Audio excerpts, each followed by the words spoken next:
Perkenalkan, nama saya Rifki Adi Saputra dari kelas 12 TKR 3. Saya akan menjelaskan letak brake pedal sensor, fungsi, dan juga cara kerjanya. Nyanyian godong Didi. Brake pedal sensor terletak pada bagian bawah mobil dan berada pada ujung pedal rem. Brake pedal sensor ini terletak pada sistem pengereman mobil, memiliki fungsi untuk mendeteksi posisi pedal rem apakah sedang diinjak atau dilepaskan. Pada mobil otomatis, sensor ini juga membantu untuk menentukan starting mesin. Jika sensor mendeteksi pedal rem tidak diinjak, maka mesin tidak akan hidup. Sistem ini memiliki berbagai komponen yang saling berkaitan sehingga komponen satu ini dapat bekerja secara maksimal. Salah satunya yaitu sensor rem. Sensor rem merupakan salah satu komponen yang utama untuk menjaga rem mobil tidak mengunci roda secara penuh. Sensor pada rem bekerja dengan sistem komputerisasi yang dapat membaca maupun memantau kecepatan roda mobil dengan algoritma dan memastikan bahwa tidak terjadi resiko penguncian pada mobil.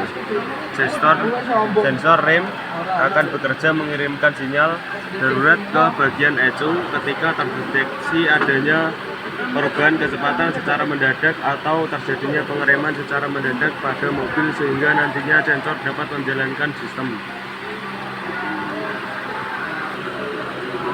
Cara kerja sistem pedal brake system yaitu saat pedal rem ditekan, hidrolik mobil akan aktif dan memperlambat atau menghentikan kendaraan.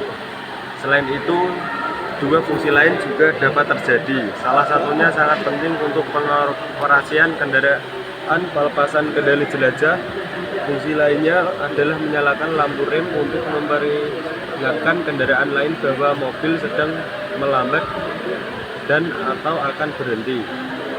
Di masa lalu, dua item terakhir ini biasanya menggunakan sensor elektromekanis untuk merasakan gerakan pedal rem tetapi gagal menonaktifkan kontrol jelajah, sehingga mesin dapat terus melaju ke depan sehingga meningkatkan kemungkinan tabrakan yang berpotensi berbahaya. Hampir semua kendaraan bermotor mempunyai pedal rem yang berfungsi untuk memperlambat atau menghentikan kendaraan. Saat operator menginjak pedal rem, ada tiga peristiwa yang akan terjadi.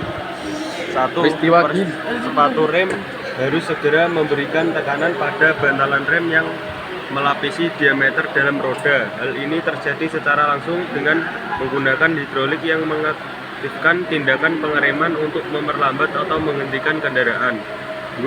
Sensor diaktifkan menyalakan lampu rem. Lampu ini memperingatkan kendaraan lain di belakang bahwa kendaraan ini sedang memperlambat atau berhenti, sehingga mengurangi kemungkinan tabrakan dari belakang. 3. Kebanyakan kendaraan saat ini memiliki kendali jelajah sebagai pilihan standar. Ketika rem diterapkan, sebuah sensor harus diaktifkan yang kemudian mematikan kontrol jelajah secara otomatis, mengurangi aliran bensin ke mesin sehingga kendaraan melambat atau berhenti. Pedal rem umumnya terletak di dekat lantai kendaraan di salah satu lingkungan paling kotor di kabin kendaraan. Juga sepatu seseorang menekan pada pedal rem mungkin terdapat air, kotoran, minyak atau kotoran terus-menerus dioleskan ke mengayuh dalam jangka waktu yang lama. Elektromekanis sensor terkena lingkungan ini akan mengalami kontaminasi yang berdampak buruk pada mereka, berpindah kontak, menghasilkan rem yang tidak dapat diandalkan. Sensor elektromekanis bisa menjadi pendekatan yang paling murah ketika hanya rem cahaya sedang dirasakan dan elektromekanis sensor gagal. Meskipun dianggap berbahaya, belum tentu kecelakaan menunggu untuk terjadi. Namun dengan munculnya cruise control, jika sensor gagal merasakan rem sedang diterapkan, dan oleh karena itu tidak memastikan kendali jelajah, situasi yang sangat berbahaya akan berkembang. Oleh karena itu, red switch adalah sensor bulu yang tertutup rapat dan merupakan solusi sempurna. Untuk lingkungan yang kotor, sensor bulu dinilai berhasil mengalihkan ratusan juta operasi dan kini menjadi pilihan kompetitif bagi para insinyur otomotif karena sensor ini menjadi teknologi pilihan. Para insinyur kini menemukan pengoperasian pengereman yang andai ketika rem pengereman terjadi menggunakan sensor bulu. Sekian dari saya. Wassalamualaikum warahmatullahi wabarakatuh.